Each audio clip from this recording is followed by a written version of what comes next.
Deus é o Deus da cura, é o Deus da alegria, amém? Ele é o Deus da alegria, é o Deus que cura. O Eliseu já está em casa, se recuperando da sua cirurgia. Essa semana deve tirar a sonda, graças a Deus. Deus é o Deus da cura, que traz alegria, né? A Aline, que passou por uma cirurgia, já está com a gente hoje à noite aqui. Nós oramos pela vida da Aline. Deus é o Deus da cura, é o Deus que dá alegria, amém? Deus é o Deus da cura, é o Deus da alegria, é o Deus que dá vida. E por isso Deus tem dado essa alegria para nós, de sabermos que o William e a Thaís estão grávidos. Deus é o Deus da cura, é o Deus da vida, é o Deus da alegria, é o Deus que faz novas todas as coisas, é o Deus que reconstrói todas as coisas. E é sobre isso que eu quero compartilhar com você nessa noite. Nessas últimas semanas, todos nós somos pegos aí por esse movimento que invadiu o Brasil, ou na verdade que surgiu no próprio Brasil, vem para a rua e uma busca por uma reconstrução da nação, uma busca pela reconstrução da dignidade, uma busca pela reconstrução da autoestima de ser brasileiro, uma busca pela reconstrução de valores morais e éticos, uma busca pela reconstrução da justiça no país.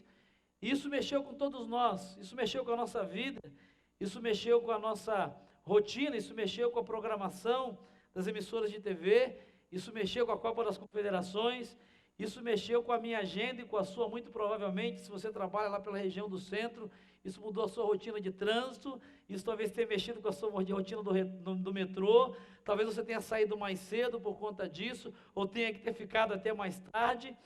Afinal de contas, o país está em busca de uma reconstrução. E é interessante falar sobre reconstrução e perceber a importância da reconstrução, quando isso é algo que está é externo a nós, é externo à nossa vida. É fácil apontar os erros.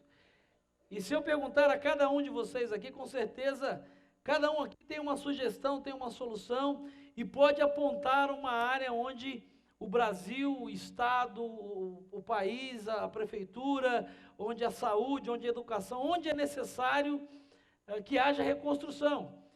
E talvez até se dessem a você a oportunidade, você teria uma dica e uma sugestão de como fazer essa reconstrução.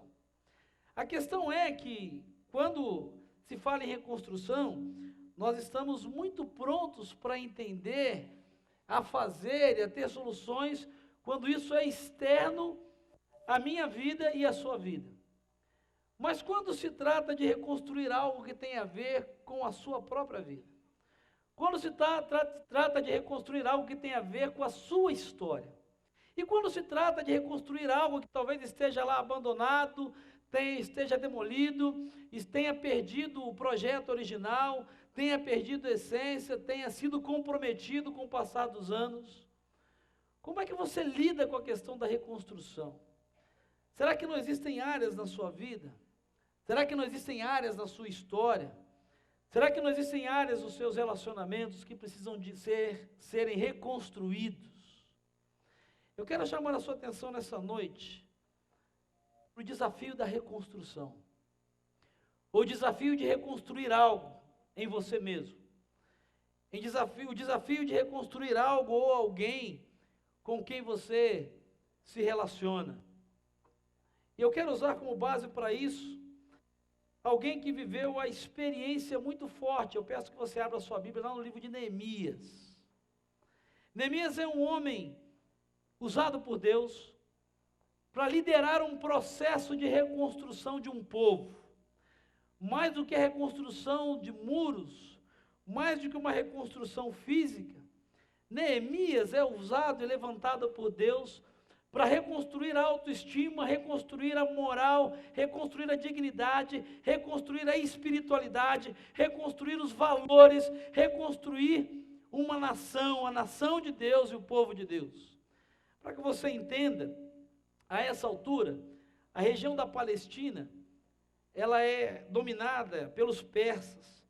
E a Pérsia tinha conquistado, na época do domínio persa, tinha conquistado toda a Palestina, aonde Jerusalém estava inserida, aonde o povo de Deus, os judeus, estavam inseridos.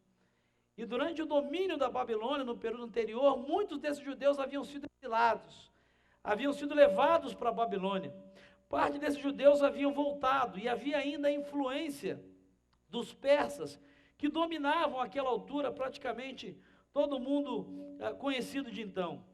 Neemias, de certa forma, era alguém privilegiado, porque Neemias era um dos 4 governadores que liderava o poder político dos persas. Tinha sido trazido como escravo e tinha sido alçado à categoria de governador. Ele tinha uma posição confortável, ele tinha uma posição tranquila, mas a posição do povo não era uma posição tão fácil assim. Porque desde o exílio do povo, no ano 587 a.C., Jerusalém não tinha mais um governo próprio.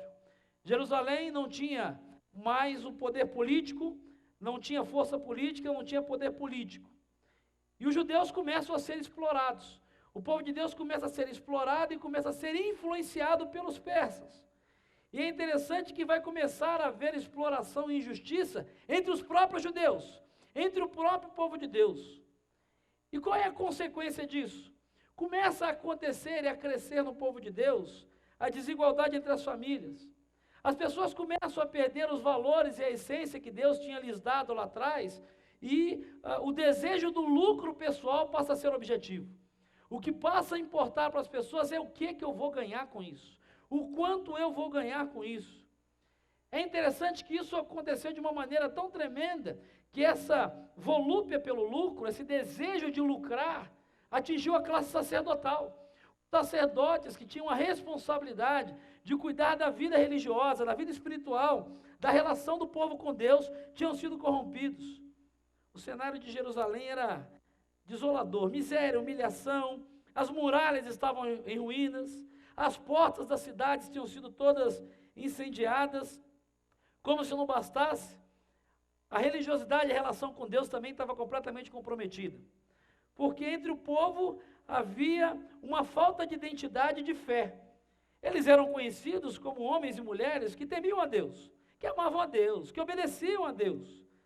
Mas com o passar do tempo e por conta dessa influência dos persas, etc., eles tinham assimilado algumas outras práticas religiosas que tinham chamado de adoração a Deus, e não tinham nada a ver com adoração a Deus.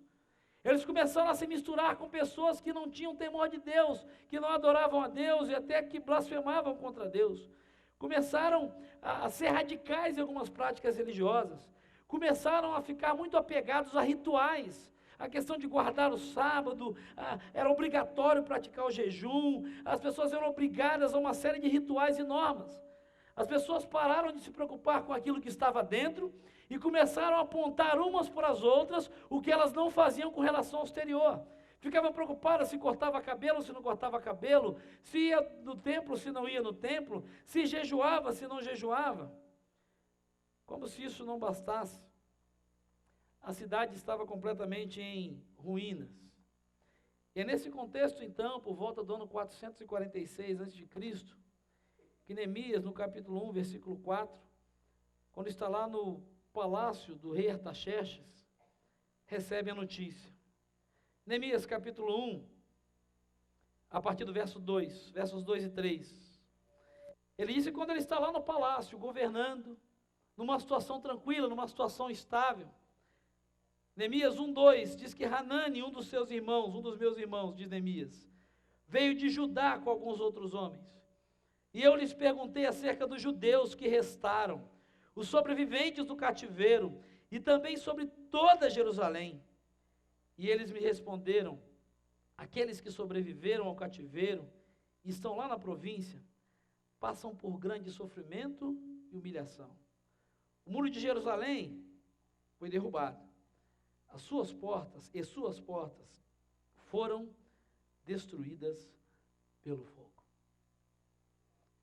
Neemias pergunta, como é que está a cidade, como é que estão os seus irmãos, como é que estão as pessoas que tinham a mesma fé que ele, com quem ele se relacionava. A pergunta que eu faço para você, querido, nessa noite, querida, em nome de Jesus, é, como é que você está aqui nessa noite diante do Senhor? Como é que está a sua vida diante do Senhor? Como é que está o seu casamento diante do Senhor? Como é que está a sua relação com Deus diante do Senhor? Como é que está a sua vida financeira diante do Senhor? Como é que está a sua relação com os seus filhos diante do Senhor? Como é que está a sua vida moral, a sua vida ética diante do Senhor? Como é que estão as suas emoções hoje diante do Senhor? Como é que está a sua vida profissional diante do Senhor?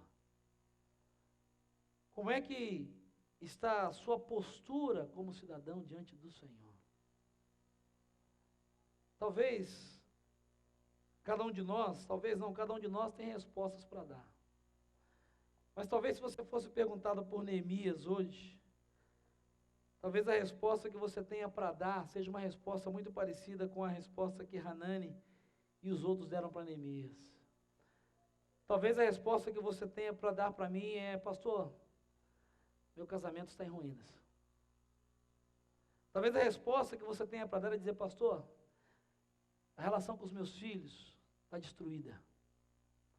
Talvez a resposta que você tenha para dar é: pastor, minha vida espiritual é uma farsa. Talvez a resposta que você tenha para dar é dizer: pastor, minha vida profissional é um fiasco, é uma ilusão, é uma tragédia, é um inferno. Talvez a resposta que você tenha para dar para mim é: pastor, diante de Deus, a minha vida moral é pervertida, é suja. Só eu, Deus e o diabo sabemos, é um fardo. Talvez a resposta que você tenha para dar para mim hoje, nessa noite, diante do Senhor: pastor, eu preciso de um processo de reconstrução. Eu preciso que Deus faça alguma coisa. Eu preciso que aconteça alguma coisa. Sabe que pior do que perceber que é necessário fazer alguma coisa, pior do que identificar, o mais difícil do que identificar que é necessário um processo de reconstrução é não fazer nada. Eu quero dizer para você, em nome de Jesus, que assim como Deus fez com o povo dele, o povo de Judá, e reconstruiu aquele povo, reconstruiu aquela nação, reconstruiu aqueles homens e mulheres, e reconstruiu aquela cidade, Deus quer reconstruir a sua vida nessa noite. Deus quer começar um processo de reconstrução em você e através de você nessa noite. O que Deus colocou no meu coração já há algumas semanas foi a necessidade de cada um de nós, a começar por mim, foi o que Ele falou para mim e me mandou compartilhar com você.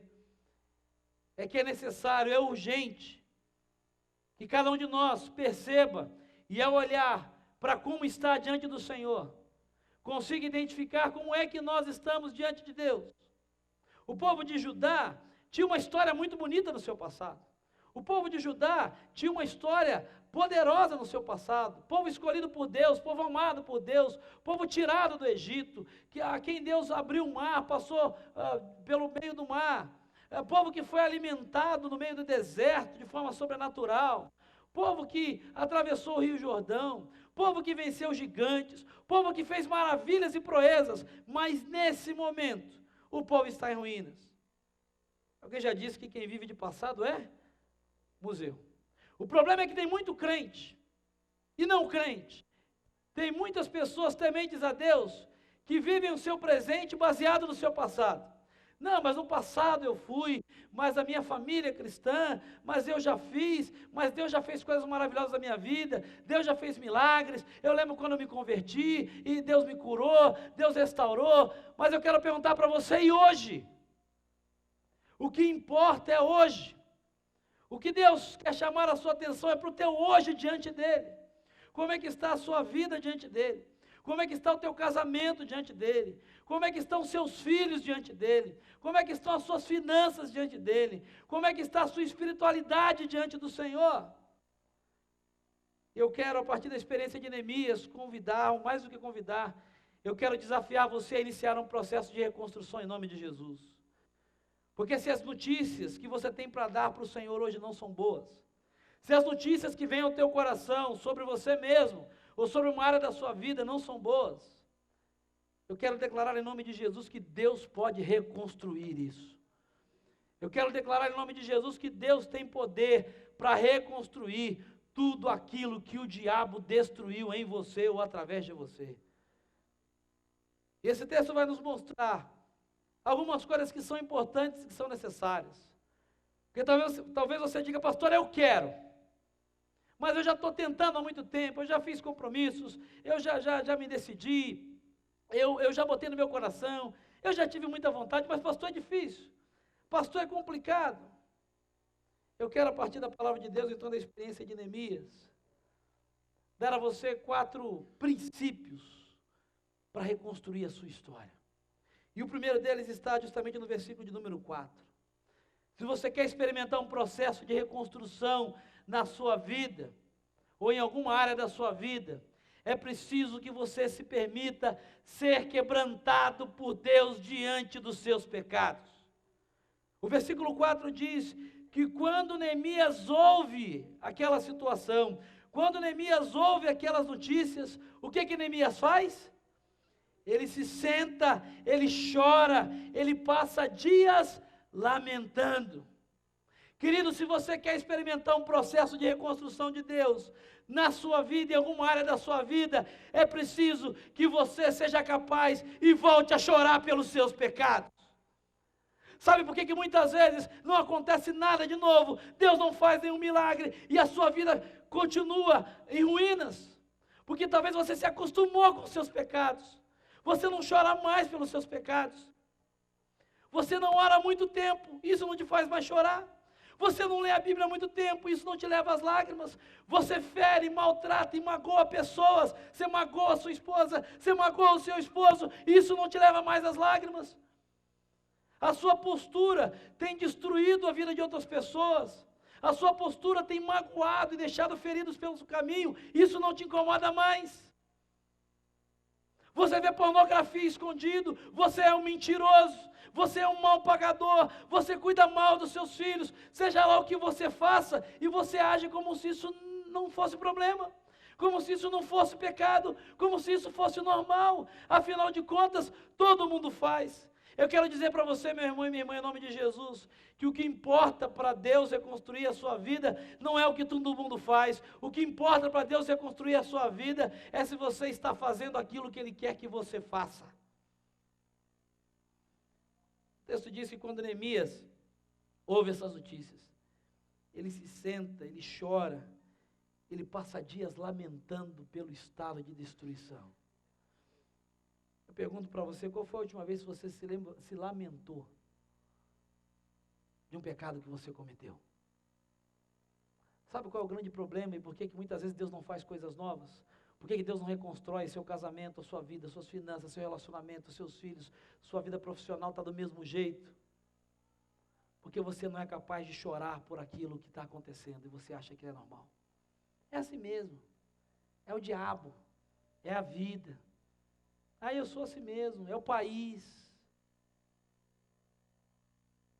Você precisa ser capaz de chorar por isso. Qual foi a última vez que você chorou pelos seus pecados? O problema é que nós nos acostumamos com pecados. E aí nós metemos o pau nos católicos, dizendo que eles rezam. Mas muitas vezes a sua oração não passa de uma mera reza. E quando você pede perdão pelos seus pecados, na verdade é uma frase que você encaixa no final da sua oração, porque você aprendeu assim desde sempre. E você pede, agradece, e no final tem as frases chaves. Perdoa os nossos pecados, em nome de Jesus, amém. Quais pecados? Quais pecados deviam te fazer chorar e estão aí com você há tanto tempo? Quais pecados deviam te fazer chorar e estão fazendo parte do teu casamento há tanto tempo? Quais pecados deviam te fazer chorar e estão aí fazendo parte da tua vida moral, ética e sexual há tanto tempo? Quais pecados deviam te fazer chorar e fazem parte aí da tua vida financeira, da tua vida profissional, do teu relacionamento familiar, do teu testemunho como cristão? Por quais pecados você deveria chorar? E às vezes você acha até graça. Tem gente que acha até bonito. Conta piada suja, acha bonito. Fala mal do outro, acha bonito da gargalhada. Mente, calunia, maltrata e acha bonito da gargalhada. Eu quero dizer para você em nome de Jesus, querido, se você quer experimentar um processo de reconstrução na sua vida, meu irmão e minha irmã, em nome de Jesus, se permita ser quebrantado pelo Espírito Santo de Deus hoje, em nome de Jesus. Que isso que o Espírito já mostrou a você nessa noite, que isso que o Espírito está colocando aí vivo diante dos teus olhos, isso que te entristece, que é a situação de isolada, talvez, da sua história, da sua vida, ou de alguma área da sua vida, que isso te faça chorar. Não se acostume com isso em nome de Jesus. Não se acostume em beber escondido. Não se acostume em ter relações sexuais fora do casamento. Não se acostume em uma vida promíscua. Não se acostume em ser um mentiroso. Não se acostume, se acomode em viver uma vida de ilusão. Chore por isso. Se quebrante diante do Senhor. Se quebrante diante do Senhor. Porque a palavra de Deus tem uma promessa poderosa e bendita. Que Deus não quer sacrifícios. O mais importante para Deus não são sacrifícios. O mais importante para Deus não são ofertas. O mais importante para Deus não são louvores cantados com as mãos estendidas. Essas coisas agradam a Deus, mas não é o mais importante. E lá em Isaías capítulo 1 ele chega a dizer, olha, quando vocês vêm com essa baboseira toda, vocês me nojam. Vocês me trazem nojo. Porque isso é importante, mas não é o mais importante. Porque quando vocês vêm trazer isso para mim, vocês vêm com as mãos manchadas de sangue. E a palavra de Deus vai dizer, o salmista vai dizer, o que agrada a Deus é um coração quebrantado diante do Senhor, porque um coração quebrantado e contrito, Deus jamais rejeitará. Não importa o que você tenha feito, não importa se você matou alguém, não importa se você está em adultério, não importa se você roubou alguém, não importa, você vai arcar com as consequências do processo, mas eu quero dizer para você que o que importa, é que se você se permite ser quebrantado por Deus, Deus não rejeita você. Deus te recebe de braços abertos. Deus perdoa o teu pecado. E Deus quer reconstruir e fazer uma nova história. Talvez o preço vai ser alto. Talvez a caminhada vai ser longa. Talvez as lágrimas vão ser muitas. Mas você tem duas escolhas. Continuar escondendo. Continuar insensível. Continuar cauterizado. Ou se permitir ser quebrantado pelo Espírito Santo de Deus. E começar a chorar pelos teus pecados. Não se acomode. Não se acomode. Lá em Apocalipse, Jesus escreve uma das cartas a uma das igrejas. Ele diz à igreja de Laodiceia, eis que eu estou à porta e bato. Jesus não está escrevendo para pessoas que não o conhecem. Jesus não está escrevendo para a gente que a gente chama do mundo. Jesus está falando para a igreja. Ele diz, olha, eu estou do lado de fora. Eu estou do lado de fora porque vocês se acostumaram a me deixar do lado de fora. Vocês se acostumaram a viver uma vida de religiosidade, mas ele disse, se alguém ouvir a minha voz, se alguém se permitir ser quebrantado e abrir a porta, eu vou entrar e vou cear, vou me assentar na mesa, eu vou estar junto e vou vivenciar tudo o que está sendo vivido ali. Mas há uma segunda coisa que esse texto nos ensina e que eu quero chamar a sua atenção, está no final do versículo 4 e nos versículos seguintes. O texto diz que quando Neemias recebe essa notícia, ele recebe essa notícia, mas ele não fica só chorando, porque tem gente que só chora, né? Você chega a pessoa, está tudo bem, está mais ou menos. Está duro, Satanás está me destruindo, está acabando com o meu casamento. Eu estou desempregado há 1, 2, 3 anos. Meus filhos estão no mundão. Minha vida financeira não... Só chora. Eu quero dizer para você que só chorar não vai mudar a sua história. Só reconhecer que Satanás está deitando e rolando na sua vida não resolve. Mas se você quer experimentar um processo de reconstrução de Deus na sua vida, você precisa começar a orar por isso. Porque o processo de reconstrução de Deus passa pelo poder da oração. Não existe reconstrução sem oração. Olha o que diz o texto, verso 5. Eu passei dias lamentando, jejuando e orando a Deus. Verso 4, perdão. Orando ao Deus dos céus. Então eu disse, Senhor, Deus dos céus, Deus grande e temível e fiel à aliança, e misericordioso com os que amam e obedecem os seus mandamentos, que os teus ouvidos estejam atentos e os teus olhos estejam abertos para ouvir a oração que o teu servo está fazendo dia e noite diante de ti, em favor dos teus servos, o povo de Israel. Qual foi a última vez que você orou pelos seus pecados? Qual foi a última vez? Essa oração aqui é poderosíssima. Essa oração de Neemias é um negócio tremendo, porque ele exalta a grandeza de Deus, ele exalta a fidelidade de Deus, ele exalta a misericórdia de Deus, e ele faz um pedido, Senhor, ouve a minha oração. Senhor, eu estou orando de dia e de noite por isso. Senhor, eu creio que o Senhor é poderoso, que o Senhor é Deus dos céus, que o Senhor é temível, que o Senhor é fiel, que o Senhor é misericordioso, mas eu preciso que o Senhor ouça a minha oração. Qual foi a última vez que você orou por isso que está destruído na sua vida? Mas nem orar e dizer assim, Senhor, tem misericórdia. Tem misericórdia. Tem misericórdia. De quê? Do quê? Para quê? Qual foi a última vez que você orou dizendo, Senhor, eu reconheço, é impossível, é difícil. Eu quero dizer para você, querido, que Neemias era um governador, mas assim, ele era um governador auxiliar. Ele era copeiro do rei, ele não tinha autonomia para tomar decisão, para mandar, ele tinha uma hierarquia, e gente que não temia a Deus. Ele não tinha dinheiro, ele não tinha autoridade, autonomia, ele não tinha nenhuma possibilidade de fazer nada. Ele não podia resolver, eu vou reconstruir, eu vou fazer, eu vou não. Primeira coisa que Neemias faz é dizer, Senhor, ouve a minha oração. Eu estou orando dia e noite diante dos teus servos, o povo de Israel. Qual foi a última vez que você orou por essa área da sua vida que está sendo demolida? Há uma semana? Um dia, um mês, um ano? Talvez você parou de orar? Qual foi a última vez que você orou pela sua família, por alguém da sua família?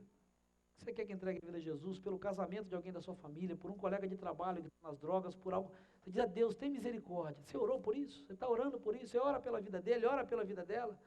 Você diz, Senhor, o Senhor é Deus poderoso, Senhor, tem misericórdia, ouve a minha oração. Transforma a vida, restaura o casamento, traz o filho de volta. Querido, eu quero dizer para você, em nome de Jesus, que há poder na oração. Existe poder na oração, porque há poder no nome de Jesus. Tem mulheres que estão com seus esposos sentados aqui nesse santuário, nesse templo, porque oraram mais de 10 anos para que Deus mudasse o coração deles e Deus respondeu a oração. Tem pessoas aqui curadas de enfermidades incuráveis, porque oraram insistentemente e Deus respondeu a sua oração. Tem casais que ainda estão juntos aqui, famílias que estão restauradas, lares que estão unidos, porque oraram, e muitas pessoas oraram, e eles oraram e clamaram, e Deus restaurou o relacionamento, e Deus ouviu a oração. Tem gente aqui que ficou 1 ano, 2 anos desempregada, e hoje está trabalhando, muito bem empregado, e Deus sustentou durante todo o tempo, Deus proveu, porque orou, porque clamou, e disse, Senhor, ouve a nossa oração, e Deus ouviu a oração. Eu quero dizer para você, querido, que oração é muito mais do que uma reza. Oração é muito mais do que falar com Deus. Oração tem que ser uma experiência pessoal.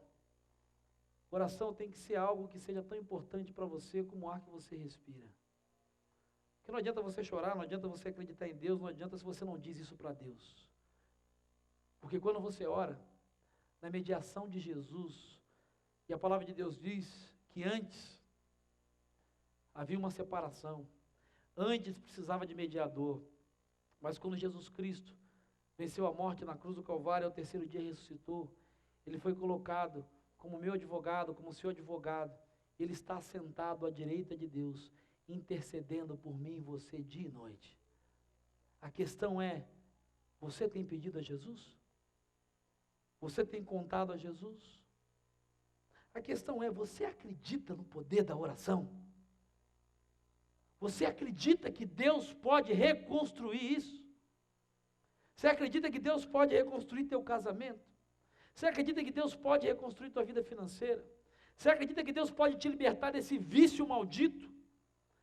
Você acredita que Deus pode trazer teus filhos de volta? Você acredita que Deus pode trazer teus pais de volta? Você acredita que Deus pode abrir uma porta de emprego decente para você? Você crê nisso? Amém? Então ore. Comece a clamar por isso. Mas não clame uma vez, não clame domingo à noite, quando o pastor ou os líderes chamam para você vir na frente só não. Clame todos os dias, clame de noite, peça ao Senhor. Neemias diz, Senhor, eu passei dias lamentando, jejuando e orando, e dizendo, Senhor, ouve a oração, que os teus ouvidos estejam atentos, para ouvir a minha oração que eu faço diante do Senhor dia e noite. Sabe o grande problema de muitas famílias, de muitos homens e mulheres que temem a Deus, que amam a Deus, que são sinceros diante de Deus, é porque não tem uma vida de oração com o Senhor. Oram quando vem à igreja, e se vem à igreja. Oram nos momentos de oração. Nós estamos numa campanha de oração, de 100 dias de oração pela família. Você se envolveu nessa campanha, você está orando com a sua família, você mexeu na sua agenda para orar com a sua esposa? Você mexeu na sua agenda para orar com seus filhos? Isso é prioridade para você? Não. Como é que você quer que Deus reconstrua e faça algo novo? Talvez você pediu ajuda ao pastor, você falou com o pastor, você falou com o padre, você falou com o diácono, você falou com o psicólogo, você falou com o terapeuta, você falou com o gerente do teu banco, você falou com o headhunter de recursos humanos, você falou com um monte de gente.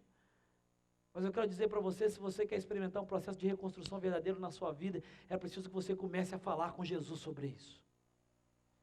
É preciso que você comece a contar a Deus sobre isso, dizer, Senhor, tem misericórdia. Senhor, tem misericórdia, faz algo, dá uma ideia, dá uma estratégia, dá recurso, move pessoas.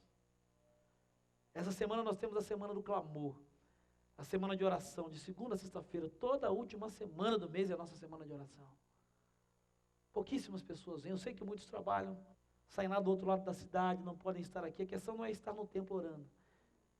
Mas talvez a sua vida esteja em ruínas, seu casamento esteja em ruínas, seus filhos estejam em ruínas, porque ao invés de orar, você fica tendo amor à vida, a essa vida medíocre que as novelas passam, a essa vida medíocre.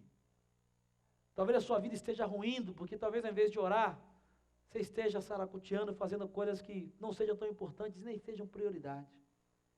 E não precisa ser no templo, porque Deus não habita em templos feitos por mão de homens. Você não pode estar aqui no trânsito, no teu trabalho, na tua casa.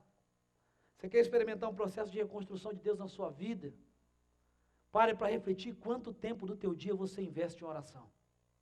Eu não estou falando só oração formal, aquela oração, Senhor, ora. Falar com Deus. Dizer, Senhor, está difícil, Senhor, está complicado, Senhor, eu preciso de um milagre. Você está no trânsito, Senhor, eu preciso de um milagre. Você está no metrô cheio, Senhor, eu preciso de um milagre. Você está na fila do banco, Senhor, tem misericórdia. Me lembrei, Senhor, me ajuda, tem misericórdia. Senhor, traz meu filho de volta. Senhor, me dá um emprego. Senhor, restaura minhas finanças. Senhor, cura minha saúde. Senhor, trata do meu coração. Senhor, aviva a tua igreja. Senhor, sabe, querido, sem oração não há poder na igreja. Sem oração não há poder na vida do crente. E você não precisa de um pastor, você não precisa de um sacerdote, você não precisa de um mediador, você não precisa de um culto, você não precisa de um templo. Você precisa crer naquilo que diz em Tiago capítulo 4, que Jesus Cristo, existe um único mediador entre Deus e os homens, Jesus Cristo, o homem. E quando você apresenta a Jesus as suas causas, Ele as apresenta a Deus o Pai, que segundo a sua vontade, segundo o seu querer.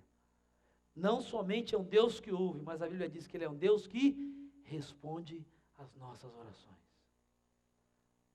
Sabe por que talvez você não tenha resposta de oração? Porque você não pede.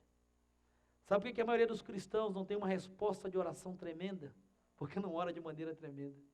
Sabe por que muitas pessoas não têm respostas sobrenaturais do poder de Deus?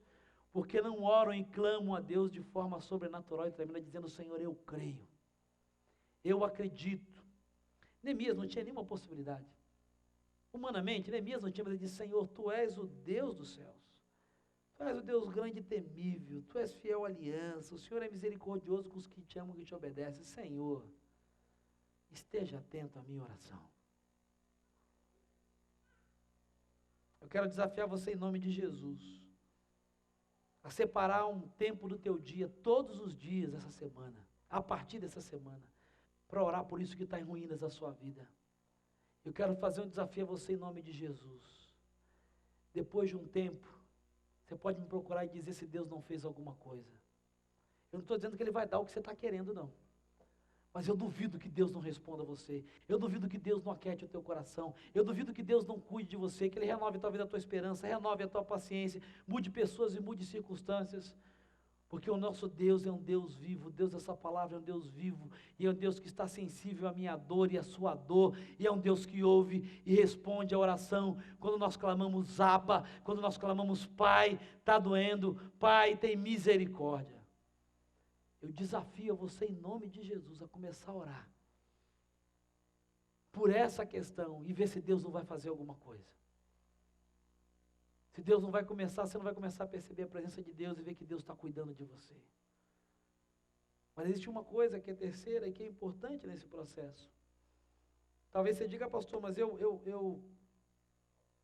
tenho me quebrantado, eu tenho orado, pastor, mas não acontece nada, está difícil, faz tanto tempo. Versículo 6 do capítulo 1, segunda parte.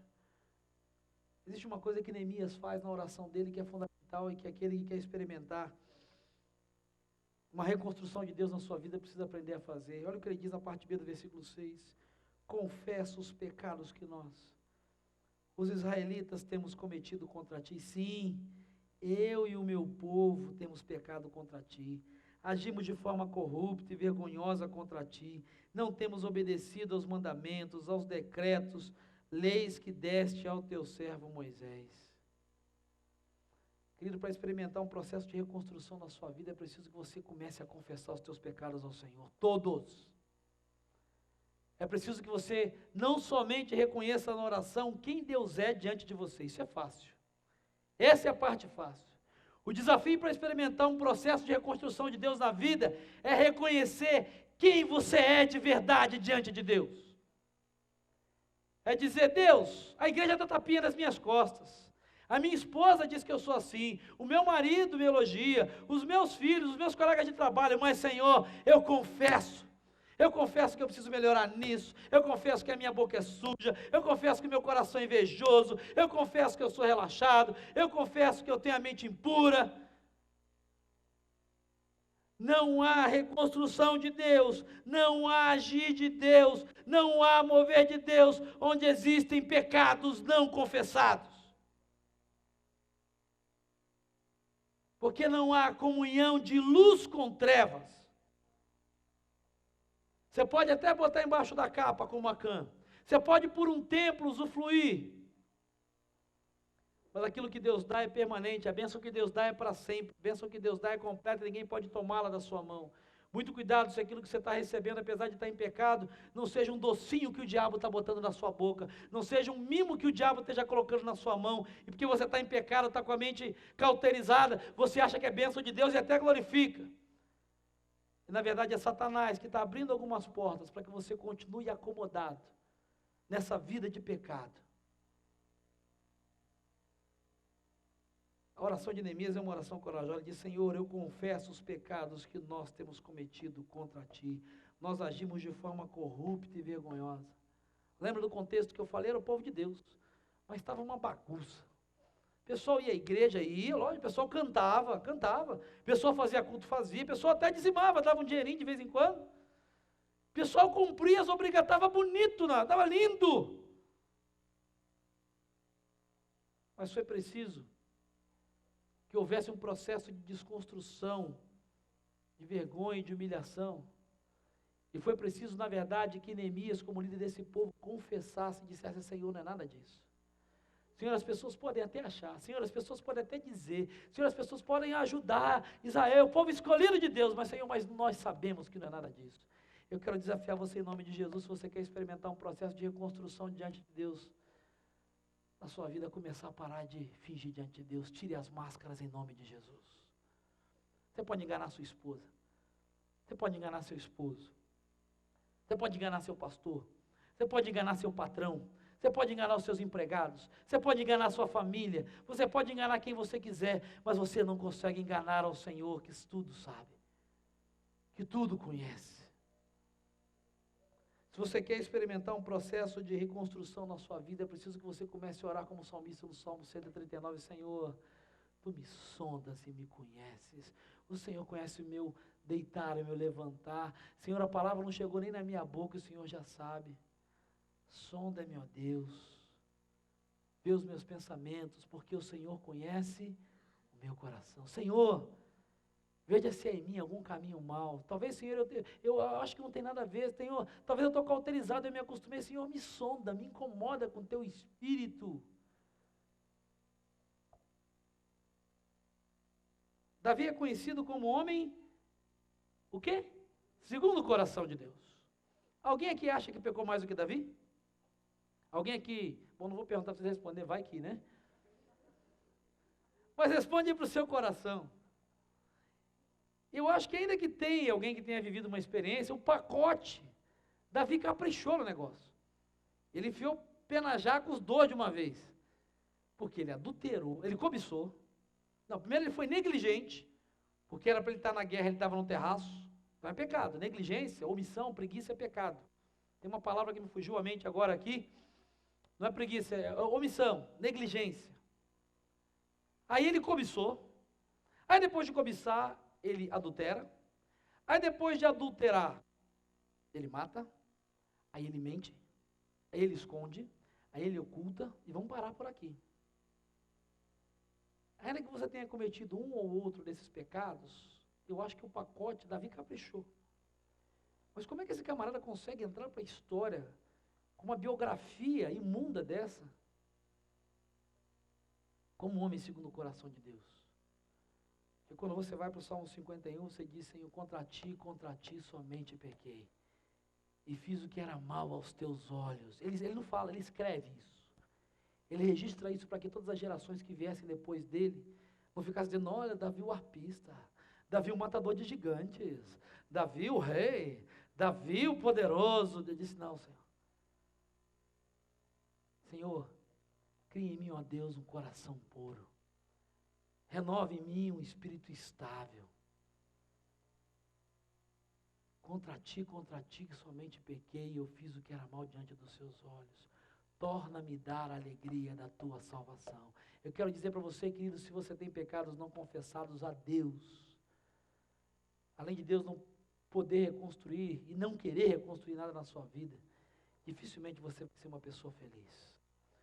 Porque o pecado massacra, o pecado oprime, o pecado traz culpa, o pecado traz vergonha, o pecado chantageia, o pecado humilha, o pecado acusa. E a palavra de Deus diz que quem acusa é o diabo. Ele é o acusador dos nossos irmãos que o acusa dia e noite. Mas a palavra de Deus tem uma promessa bendita no Evangelho de João, que ele diz que se nós confessarmos os nossos pecados, o Senhor, o nosso Deus, aquele a quem você confessa os seus pecados, Ele, só Ele é fiel, Ele e só Ele é justo, para perdoar os seus pecados e para te purificar de toda a injustiça. Se você quer experimentar um processo de reconstrução na sua vida, está na hora de você começar a confessar os seus pecados para o Senhor. E parar de simplesmente dizer, Senhor, perdoa os meus pecados. Perdoa os nossos pecados. Os nossos de quem? É os meus. Quais? Senhor, isso. Pecados enraizados. Pecados de estimação. Pecados que estão com você na sua carteira. Pecados que estão com você na sua língua, pecados que estão com você nas suas mãos, pecados que estão com você nos seus olhos, pecados que estão com você no seu coração há anos. Talvez no fundo você goste deles. No fundo, talvez você goste deles. Mas se você quer um processo de reconstrução de Deus na sua vida, é preciso que você comece a confessar e dizer, Senhor, eu quero confessar diante do Senhor. Eu quero confessar diante do Senhor os pecados que eu tenho cometido. Que eu tenho cometido contra o Senhor. Sim, Senhor, eu tenho pecado contra o Senhor. Eu tenho agido de forma corrupta, de forma vergonhosa. Senhor, eu não tenho obedecido os teus mandamentos. Senhor, eu não tenho obedecido a tua palavra. Senhor, eu não tenho sido amoroso com a minha esposa. Senhor, eu não tenho sido cuidadosa com o meu esposo.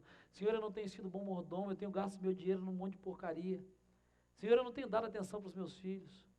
Senhor, eu faço tudo sem te consultar, eu faço do jeito que eu quero. Senhor, os meus olhos têm olhado para coisas que não agradam ao Senhor.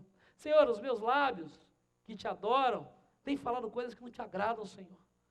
Senhor, o meu coração sente coisas que dá vergonha só de pensar. Senhor, os meus pés têm me levado a locais que o Senhor, o Filho Jesus, jamais entraria. Você quer experimentar um processo de reconstrução de Deus na sua vida? Comece a confessar os teus pecados para o Senhor nessa noite, em nome de Jesus. Porque só Ele é fiel e justo para perdoar os teus pecados e te purificar.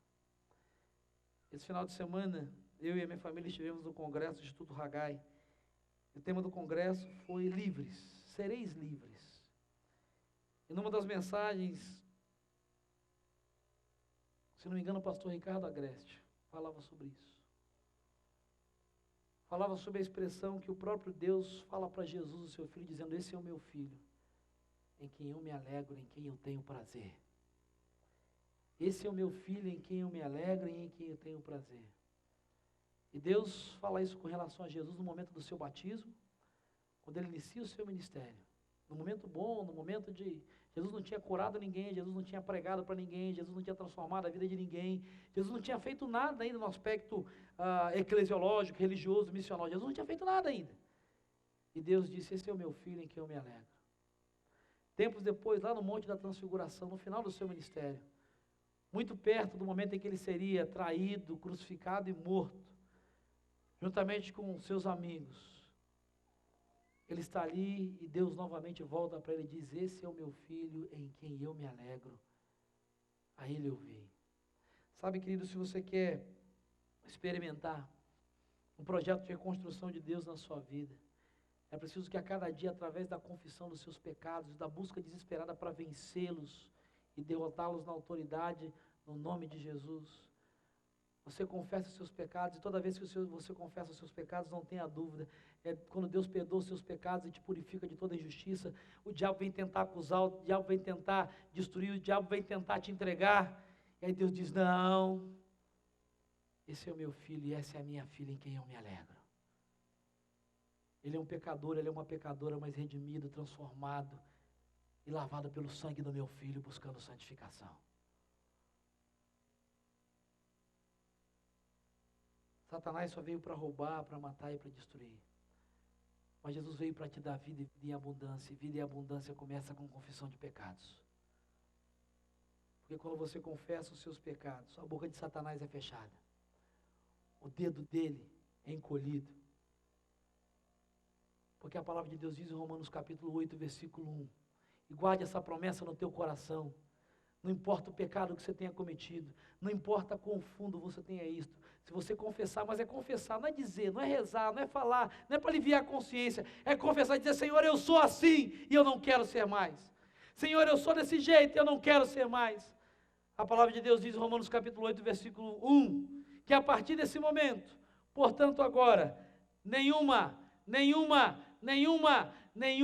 condenação há para aqueles que permanecem, para aqueles que estão, para aqueles que continuam através da confissão em Cristo Jesus, o nosso Senhor. Aleluia. Nenhuma condenação há para aqueles que estão em Cristo Jesus.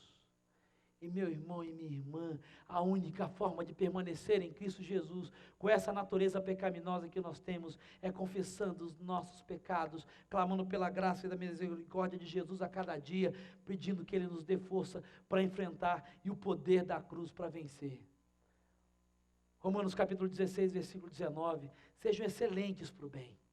Busquem fazer o bem, busquem fazer a vontade de Deus, busquem inocentes para o mal, confessem os pecados, sejam excelentes para o bem, inocentes para o mal, e não se preocupem com aqueles pecados que talvez enraizam, aqueles pecados que atormentam, aqueles pecados que parecem te escravizar, porque a palavra de Deus diz que Deus, que é a fonte da nossa paz, Romanos 16, 19, com o seu poder esmagará Satanás debaixo dos nossos pés. Seu Benedito, um pastor, um líder obreiro lá de Manaus não, de Macapá, entregou a sua vida a Jesus. Eu vou ter o privilégio de conhecê-lo no mês de outubro. Nós vamos dar um treinamento para esses líderes, no meio do nada, em Macapá, perdão. Se converteu, entregou a sua vida a Jesus numa ilhota. Ele era filho de um homem que tinha um bar e alguns missionários foram, ele se converteu e a igreja tinha 8, 10 pessoas. E o missionário tinha 3 meses que ele tinha se convertido, ele estava na igreja e ainda fumava. Ele tinha entregado a sua vida a Jesus. E ele conta que, num dia que eles iam lançar a pedra fundamental para construir ali a igrejinha, como não tinha pedra fundamental, foi um pé de açaí mesmo. Então foi o pé de açaí fundamental. E eles botaram lá o pé de açaí fundamental, porque não tinha pedra no lugar, no meio lá do Rio Amazonas. E eles colocaram a mão naquele açaí, todos eles. E aí quando ele colocou a mão, ele disse que o missionário falou: irmão Benedito, nós vamos morar aqui, eu quero consagrar meu irmão como obreiro e como líder dessa comunidade. Aí ele falou que pensou e disse assim, mas pastor, eu estou fumando, aí você vai ser líder, vai ser obreiro, você é um crente, não tinha ninguém no meio do nada. Ele falou que quando tinha mais ou menos 3 meses, ele era convertido. Ele chegou no banheiro e ele riscou um cigarro. Riscou o fósforo e a brasa no cigarro. Ele ouviu o Espírito Santo dizendo, não mais. Chega. Ele disse que aquilo tomou o coração e a mente dele e disse, Satanás, aqui não. Nunca mais. Você não tem vez na minha vida. Ele amassou e nunca mais pôs um cigarro. Ele diz, palavras dele, ali o Senhor Jesus me libertou. Confissão de pecados. Ele podia ter escondido, podia ter dito, não, ninguém sabe, você é obreiro, você é pastor. Ele disse, não, pastor, eu estou fumando ainda, eu não consegui. Ele disse, meu irmão, teu coração é reto diante de Deus, você é o que nós temos aqui, Deus vai usar e clama, pede ao Senhor. Ele disse que sozinho, ele riscou, ele ouviu o Espírito Santo dizendo, acabou. Ele falou que teve uma autoridade do Senhor para dizer, Satanás, acabou, aqui não mais. Jogou o cigarro fora e nunca mais fumou.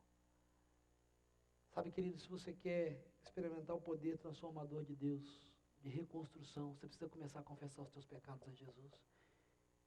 E dizer, Senhor, está enraizado na minha alma, na minha carne, mas eu creio que o Senhor tem poder para me perdoar e me purificar. Mas há uma última coisa que eu quero compartilhar com você, para terminar essa palavra, que está no versículo 9, 8 e 9. Olha o que Neemias diz na sua oração. Senhor, lembra-te agora do que disseste a Moisés, o teu servo. Se vocês forem fiéis, eu os espalharei entre as nações. Mas se voltarem para mim e obedecerem aos meus mandamentos, e os puserem em prática, mesmo que vocês estejam espalhados pelos lugares mais distantes debaixo do céu, de lá eu os reunirei e os trarei para o lugar que escolhi para estabelecer o meu nome. Se você quer experimentar um processo de reconstrução de Deus na sua vida, creia nas promessas de Deus para você. Creia naquilo que Deus prometeu para a tua casa e para a tua família. Creia naquilo que Deus prometeu para os teus filhos. Creia naquilo que Deus prometeu para você. Creia naquilo que Deus prometeu para a tua história. Creia nas promessas de Deus para você enquanto filho e filha dele. Neemias, na sua oração, ele diz, Senhor, Tu és o Deus dos céus. Senhor, nós somos pecadores sim, mas o Senhor tem uma promessa. O Senhor prometeu que se nós nos arrependermos, se nós nos voltarmos, se nós obedecermos, se nós começarmos a praticar, não importa quão longe nós estejamos do Senhor, o Senhor prometeu que nos traria de volta para o Senhor. Eu quero dizer para você, meu irmão e minha irmã, em nome de Jesus, meu amigo e minha amiga, não importa quão longe você está de Deus, eu quero dizer mais, não importa nem se você não acredita em Deus. Se você reconhecer que precisa de mudança, se você fizer uma oração e uma única oração, confessando os teus pecados a Jesus, se você acreditar que Deus pode mudar a sua vida, você pode ter certeza que Deus vai mudar a tua história, Deus vai mudar a tua vida, Deus vai falar ao teu coração de uma maneira que você não vai ter dúvida de que é o Senhor que está falando com você. Porque Deus é um Deus que cumpre aquilo que prometeu. Não importa quão longe você esteja do Senhor, não importa quão distante você esteja do Senhor, Deus promete que quando você é quebrantado por Ele, se permite ser quebrantado por Ele, Deus promete quando você busca a presença dEle através da oração, Deus promete quando você confessa os teus pecados e luta para viver uma vida de obediência, Ele promete, mais do que isso, Ele cumpre, que não importa onde que você esteja, Ele vai trazer você de volta, Ele vai reconstruir tudo aquilo que o diabo destruiu na tua vida, na tua casa, nas tuas finanças, no teu trabalho, nas tuas emoções, na tua saúde, porque é isso que Deus quer, porque o próprio Deus diz que quando Ele age, ninguém pode impedir. A questão é você crer nas promessas de Deus? Você crê no que Deus prometeu para a sua vida? Quando Neemias faz essa oração, querido, a única coisa que ele consegue enxergar são ruínas, um povo espalhado, destroços. Se depois você quiser ler o capítulo 2, você percebe que quando ele tem autorização do rei, ele faz uma caminhada por Jerusalém antes de começar a reconstrução. Ele chama os seus amigos e começa a caminhar por Jerusalém. Ele diz, olha, eu dei uma volta e os muros estavam destruídos, os palácios estavam queimados, os portões detonados. Mas houve uma coisa que moveu o coração de Neemias a começar essa reconstrução. Ele acreditava naquilo que Deus havia prometido para a sua vida e para o seu povo. Eu quero perguntar para você nessa noite, você acredita naquilo que Deus prometeu para você? Para a tua casa, para o teu casamento, para os teus filhos, para as tuas finanças? Você acredita naquilo que Deus prometeu para a tua história, no que Deus prometeu para essa igreja? Você realmente acredita nisso? Queria que você fechasse os seus olhos.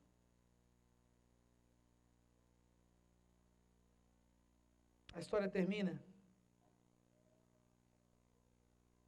com Neemias dizendo uma última coisa para o Senhor.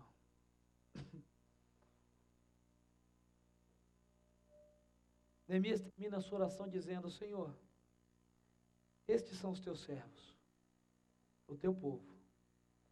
Tu os resgataste com teu grande poder e com teu braço forte.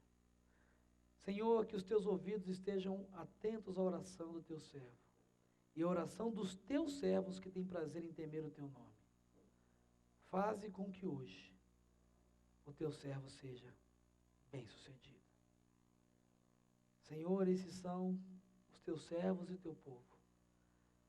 O Senhor em Jesus resgatou cada um deles com teu grande poder e com teu braço forte. Senhor, que nessa hora os teus ouvidos estejam atentos à oração que o teu servo e que cada um dos teus servos está fazendo, aqueles que têm prazer em temer o teu nome. O que é que precisa ser reconstruído na sua vida nessa noite? Você é capaz de se entristecer pelos seus pecados? Você é capaz de perceber que isso aí que está em ruínas, isso te faz sentir dor? Você crê que Deus pode mudar isso? Você está disposto a começar uma luta de oração com o Senhor, uma luta como Jacó no vale de Jaboque? Senhor, eu não quero sair da tua presença enquanto o Senhor não me abençoar. Está disposto e disposta a confessar os teus pecados? Porque você vai pecar essa semana, você vai confessar, não jogar para baixo do tapete, achar que é normal e dizer, Senhor, eu quero viver uma vida de santidade. Você acredita mesmo? Você acredita que Deus mandou Jesus para morrer no teu lugar?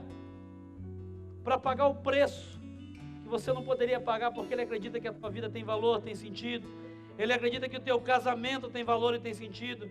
Ele acredita que os teus filhos têm valor e tem sentido. Ele acredita que os teus sonhos têm valor e tem sentido.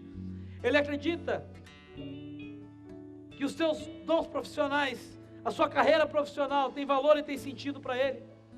Ele acredita que a tua saúde tem valor e tem sentido para Ele. Você crê que Deus pode fazer algo novo e pode começar uma reconstrução? Neemias levou 52 dias esse processo de reconstrução. Teve gente que criticou, gente que duvidou. Depois da sua cara você pode ler o resto da sua história, você vai entender. Porque na verdade é a história da reconstrução dos muros de Jerusalém, é a história da reconstrução da minha vida, é a história da reconstrução da sua vida, é a história do que Deus pode fazer na vida daqueles que se quebrantam diante do Senhor, ao verem e ao confrontarem áreas da sua vida. É a história daqueles que clamam ao Senhor dizendo, Tu és o Deus dos céus, ouve a nossa oração, ouve o nosso clamor, tem misericórdia de nós. É a história daqueles que dizem a cada dia, Senhor, nós não somos aquilo que o Senhor gostaria, mas nós sabemos que Tu és tudo aquilo que nós precisamos para sermos transformados. Nós confessamos o nosso pecado, nós confessamos a nossa miséria, nós confessamos a nossa limitação. E cremos que o Senhor pode nos restaurar, o Senhor pode nos perdoar, o Senhor pode nos fazer mais forte, o Senhor pode nos curar, o Senhor pode nos libertar, o Senhor pode mudar o nosso caráter, pode mudar o nosso temperamento. O Senhor pode, nós confessamos a nossa incapacidade. Essa é a história de homens e mulheres que, como Neemias, dizem, Senhor, o Senhor prometeu que se nós nos arrependêssemos, se nós voltássemos para o Senhor, se nós começássemos a praticar, o Senhor nos traria de volta para perto do Senhor. o Senhor reconstruiria a tua obra em nós. Oh, aleluia. Você crê nisso? Você quer isso? Eu quero orar por você, porque é isso que Deus falou para o meu coração há algumas semanas. Tem falado, tem incomodado. Eu quero orar pela tua vida e quero desafiar você em nome de Jesus. De onde você está, você se levantar e vir aqui à frente, porque eu vou descer e quero orar por você. Eu quero orar pela sua vida. Interessa a você e ao Senhor, mas a questão é: você quer? Assim como Deus falou para Neemias, através de alguns homens, Deus falou ao seu coração. Deus mostrou para você algumas áreas da sua vida que precisam ser reconstruídas. Você quer de verdade isso? Talvez seja o primeiro passo. Você queira começar uma caminhada com Jesus. Meu irmão e minha irmã, querido amigo e amiga, eu não estou te chamando para religião. Eu não estou te chamando para vir para uma igreja. Eu não estou te chamando para fazer parte de um grupo de pessoas religiosas. O que eu estou te convidando e te desafiando em nome de Jesus é para ter coragem de declarar: Senhor, eu creio que Tu és tudo. Eu creio que o Senhor pode reconstruir. Eu não quero passar as próximas semanas, os próximos meses e os próximos anos da minha vida olhando para o meu casamento, olhando para os meus filhos, olhando para a minha carreira profissional e olhando para a minha vida e chorando pelas ruínas que o diabo transformou, que eu deixei. Senhor, vai ser longo, vai ser doloroso, vai ser difícil, mas eu creio, Senhor. O Teu Espírito me quebranta nessa noite para reconhecer que é feio, que é ruim, que é sujo. Mas eu quero nessa noite começar a orar e a clamar desesperadamente, dizer: Senhor, ouve a minha oração, ouve o meu clamor. Senhor, eu creio nas Tuas promessas para a minha vida. Diga isso para o Senhor. Sai do seu lugar em nome de Jesus. Porque desafia para quem tem coragem de reconhecer e dizer: Senhor, eu creio, mas mais do que crer, eu quero. Eu vou fazer, eu vou tomar decisões, eu vou fazer mudanças. Senhor, eu vou errar no meio do caminho, eu sei, mas Senhor, eu quero ter sensibilidade para reconhecer e retomar.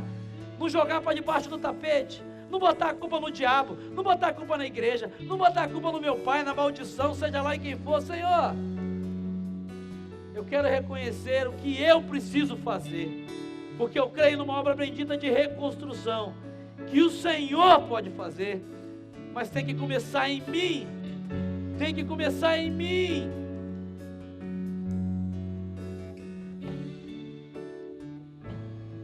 Deixa o Espírito do Senhor falar no seu coração, e se o Senhor falar no seu coração enquanto nós cantamos, sai do seu lugar em nome de Jesus, e venha dizer: Senhor, creio nisso. Escutas quando clamo, acalma o meu pensar. Deixa o Senhor falar no teu coração. Me levas pelo fogo, curando todo o meu ser. Confio em Ti, confio em Ti. Creio que Tu és a cura, creio que és tudo para mim.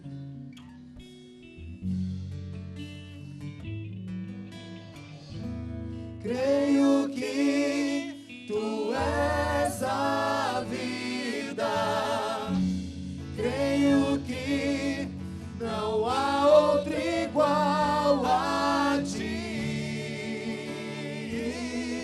Jesus, eu preciso de Ti. Vamos colocar todos em pé.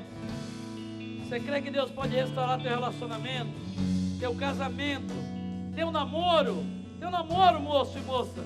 Deus pode reconstruir isso. Você crê que Deus pode restaurar teu lar? Você crê que Deus pode restaurar a tua vida profissional? Relacionamentos destruídos, ódio, mágoa, desejo de vingança, perdão que não consegue ser liberado. Você crê nisso? Deixa o Senhor iniciar esse processo de reconstrução. Diga: Senhor, confesse para Ele que você não tem conseguido. Confesse para Ele que você não tem conseguido. Mas diga para Ele que você crê. Trevas pelo fogo, Você crê? curando todo o meu ser. Você crê que Deus pode restaurar a sua história? Vem em nome de Jesus e diga. Em ti, Diga isso pro Senhor. confio em ti. Aleluia. Creio que tu és a cura. Creio que és tudo para mim. Eu creio, meu Senhor. Creio que tu és a vida. Creio que não há outro igual a ti. Jesus, eu preciso de ti.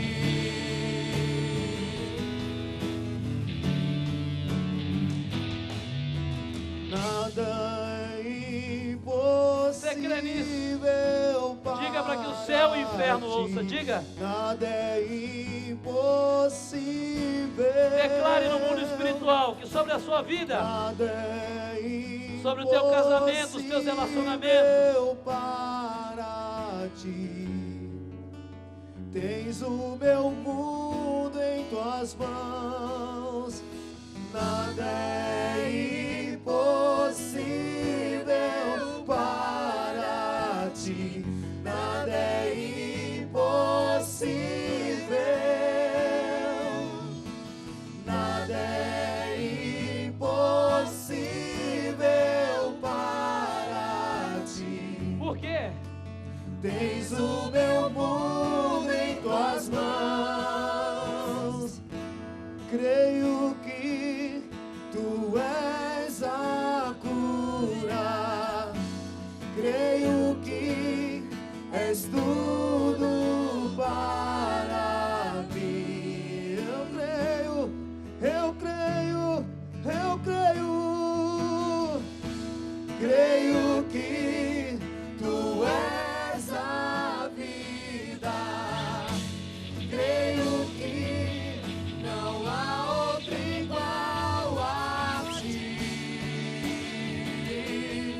Jesus, eu preciso de ti.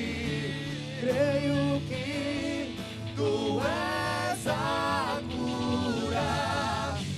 Creio que és tudo para mim. Aleluia. Eu creio, meu Senhor. Creio que tu és a vida. Creio que não há outro igual a ti. Jesus, eu preciso de ti. Não há outro igual a ti. Declare. Jesus, eu preciso de ti.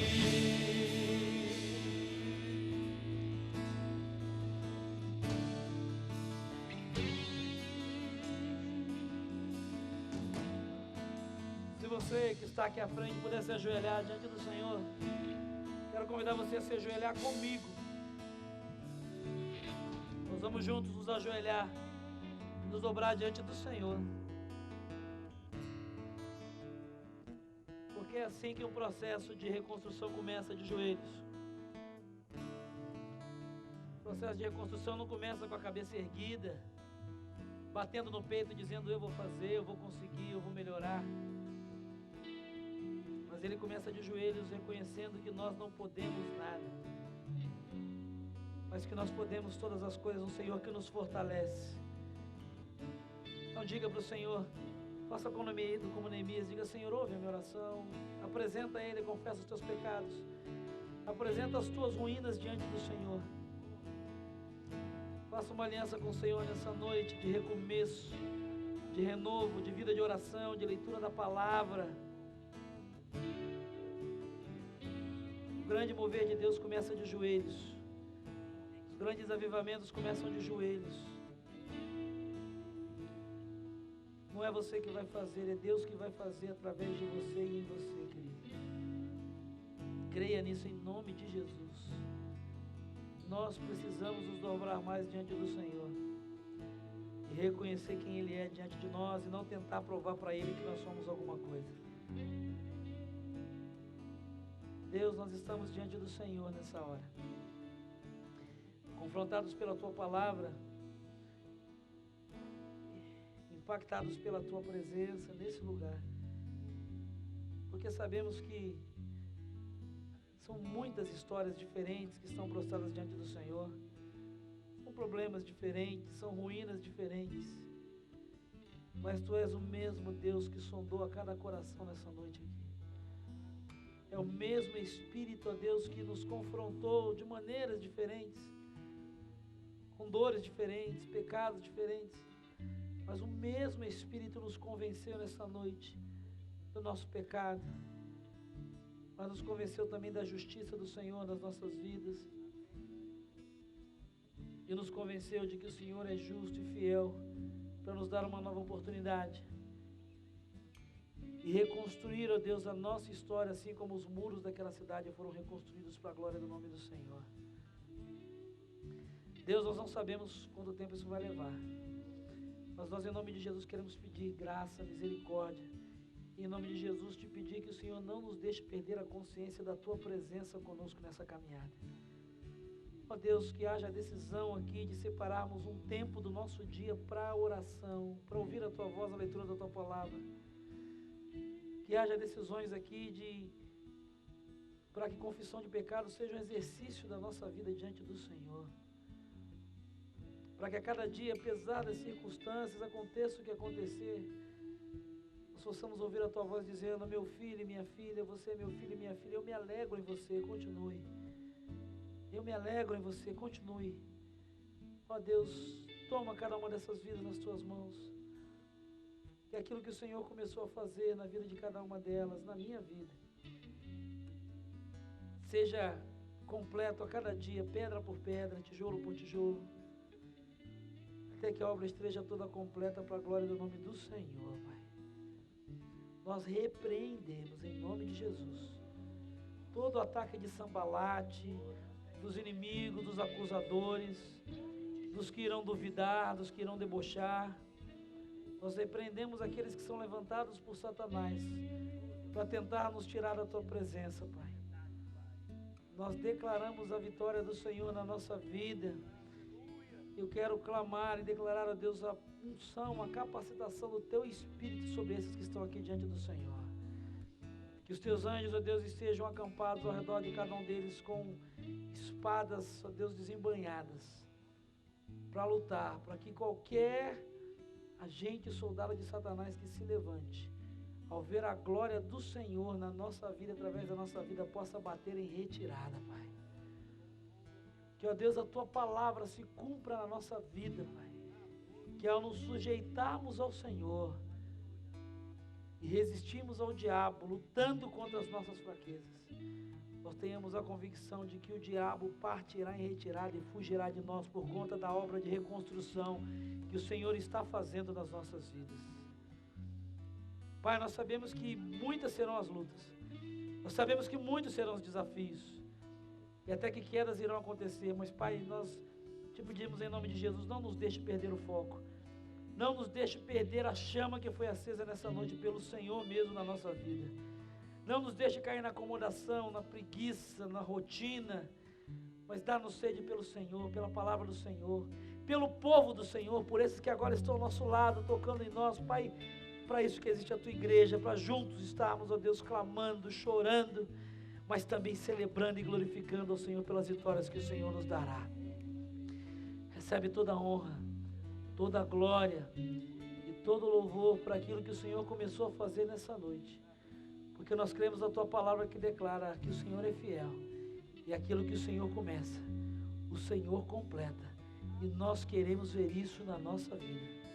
Por isso, como teu povo, por isso, como corpo de Jesus, de quem Ele é o cabeça, nós queremos terminar essa noite com essa declaração, mais do que uma canção composta por um poeta, mas uma declaração de fé, dizendo: creio que Tu és a cura. Só a igreja declara isso, essa é a nossa oração. Creio que és tudo para mim.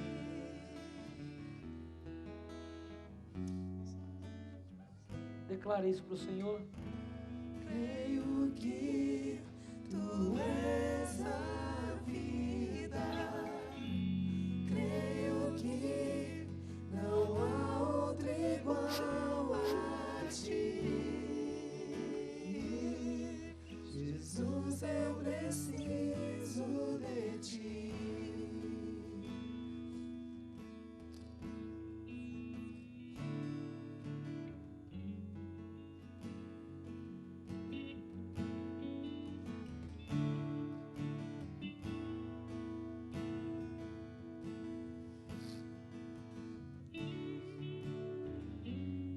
Declare para o Senhor. Vamos terminar cantando essa canção. Vamos terminar essa noite declarando isso.